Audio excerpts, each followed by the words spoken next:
Hi guys, welcome back to the channel and to another review. Today I'm checking out the Venezianico Nereide. I really hope I'm not butchering that name, guys. It's an Italian sounding watch that is actually Italian. And this is one of their divers. They have a range of different dressy watches and diver watches. This is the Nereide series. It comes in 42 and 39 millimeters. I chose the 39 millimeter because I'm moving into smaller watches, like the Sarb I'm wearing. It's 38. And, well, I'm gonna get into size a bit later on. Let's start by talking about that dial, why don't we? We have an applied logo at the 12 o'clock, let's call it the Venezianico cross. We have the name printed, underneath. We have Nereide, water resist, and so on. Down at the 6 o'clock. We also have really nicely applied indices all around. Can't really see any imperfections in the indices. We have a date window at the 9 o'clock.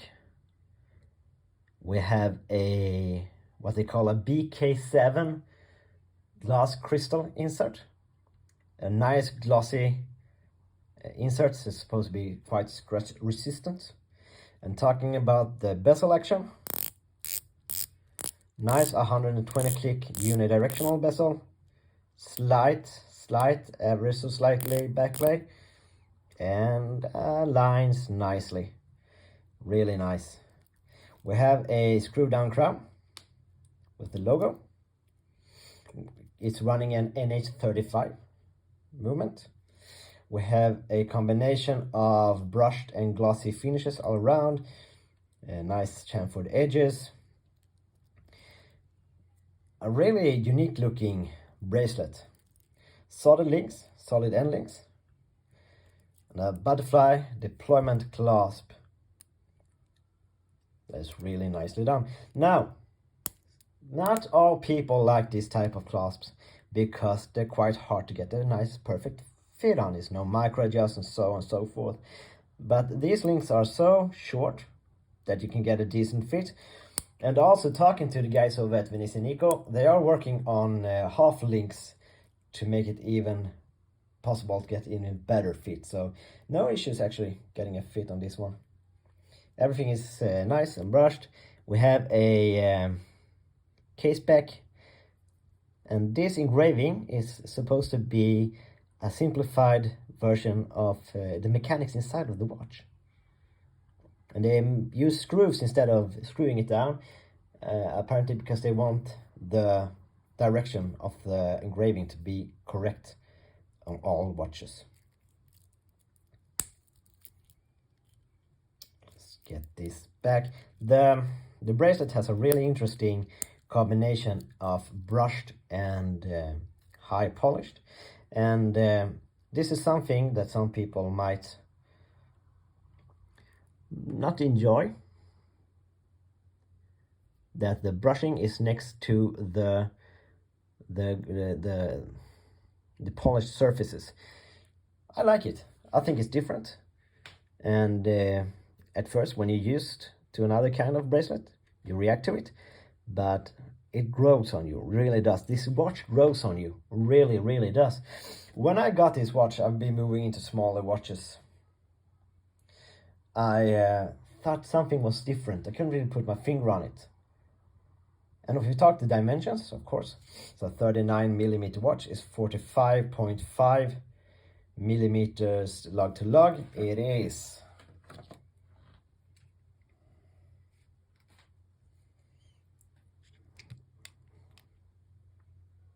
about 13 millimeters thick. It has 20 millimeter lug width, so it's a 39-20, which I'll pretty much always wear, 38, 39, 20. It's also upside down.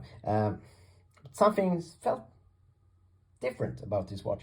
And when I put it next to the Seiko Prospects, that is 39.5 millimeters, it looks smaller, doesn't it?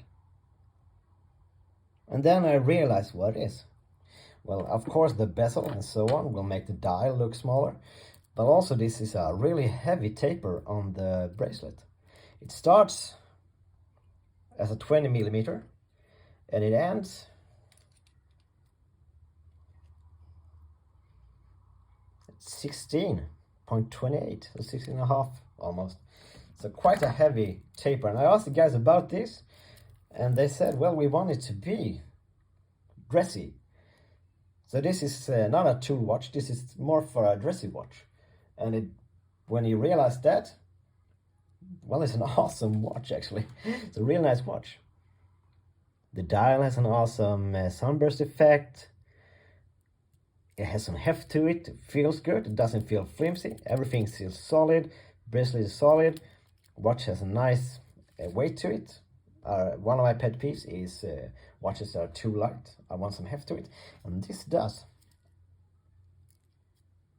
Now, finishing up, moans and niggles, are there any? Once I've gotten used to it, no, actually. Well, the clasp, sure, you could have another type of clasp with micro adjust, but they're addressing that with the half links, so I won't say that's an issue. Some people, like I said, won't like perhaps the brushing next to the high polished. I think it's different, and since the middlings are polished, it gives a nice feel.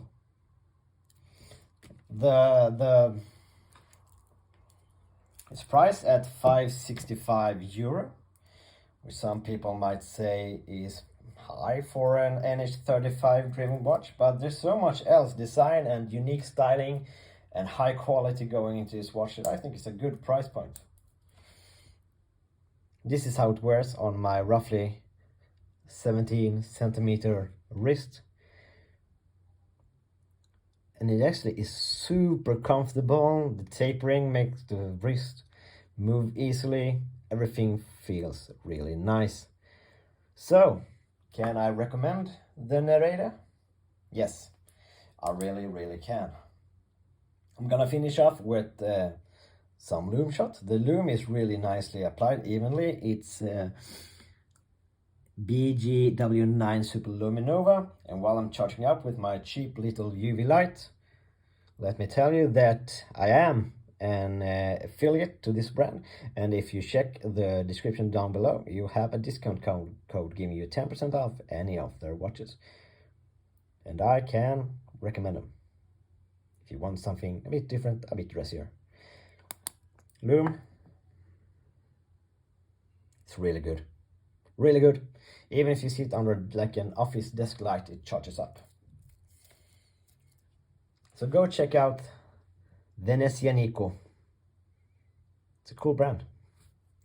Unique, a bit different in style. And they have some cool stuff going on. They have a watch with a tungsten insert.